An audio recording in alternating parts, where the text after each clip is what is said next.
Hi guys, welcome to my new mini blog. ಇವತ್ತಿನ video ಏನಂದರೆ, ಮಮ್ಮಿಯ ಮನೆ ಹತ್ರ ಪಲ್ಲಕ್ಕಿ ಕೊಡಿಸಿದ್ರು ಕಬ್ಬನ್ಪೇಟೆಯಲ್ಲಿ. ನಿಮಗೆ ಎಲ್ಲರೂ ಗೊತ್ತಿರೋಂಗೆ ಅನ್ನಮ್ಮ ಪಲ್ಲಕ್ಕಿ ಇಲ್ಲಿ ಫೇಮಸ್ಸು ಕರ್ಗದ ಮುಂಚೆ. ಅದಕ್ಕೆ ಇವತ್ತು ಪಲ್ಲಕ್ಕಿ ಸುತ್ತಲೂ ನೀರು ಇರಬೇಕು ಅಂತ ಫಸ್ಟ್ ಅದೇ ಸ್ಟಾರ್ಟ್ ಮಾಡ್ತೀವಿ. ಅದಕ್ಕೆ ನಾನು ಇವಾಗ ನೀರು ಬಿಂದಿಗೆ ಎತ್ಕೊಂಡು ಪಲ್ಲಕ್ಕಿ ಸುತ್ತಲೂ ನೀರು ಏನ ಅಂತ ತಿರುಗಿದೆ.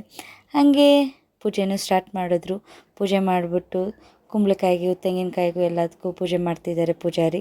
ಪೂಜೆ ಮಾಡ್ಕೊಂಡು ಎಲ್ಲರೂ ಬೇಡ್ಕೊತಿದ್ವಿ ಚೆನ್ನಾಗಾಗಲಿ, ಈ ವರ್ಷ ಮಳೆ ಬೆಳೆ ಎಲ್ಲ ಒಳ್ಳೆ ರೀತಿಗೆ ಸಿಗಲಿ ಅಂತ ಈ ವರ್ಷಕ್ಕೆ. ಅನ್ನಮ್ಮ ಉತ್ಸವ ಹೋಗೋಕ್ಕೆ ಮುಂಚೆ ಈಡ್ಕಾಯಿನೂ ಕುಂಬಳಕಾಯಿನೂ ಹೊಡಿಯೋಕ್ಕೆ ಎಲ್ಲ ರೆಡಿ ಮಾಡ್ಕೊಂಡಿದ್ದಾರೆ.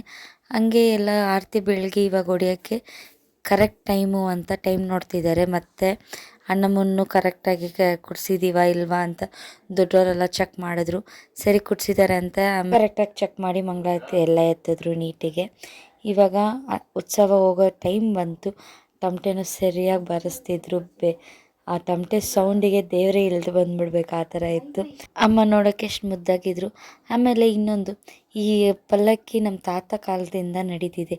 ಒಂದು 90 ಇಯರ್ಸ್ ಆಗಿದೆ. ಆಮೇಲೆ ಅಮ್ಮನೂ ಆಯಿತು, ನಾನು ನನ್ನ ತಂಗಿನೂ ಒಂದು ಸೆಲ್ಫಿ ತೊಗೊಂಡ್ವಿ. ಈ ವಿಡಿಯೋ ನಿಮ್ಗೆ ಇಷ್ಟ ಆದರೆ ಲೈಕ್ ಮಾಡಿ.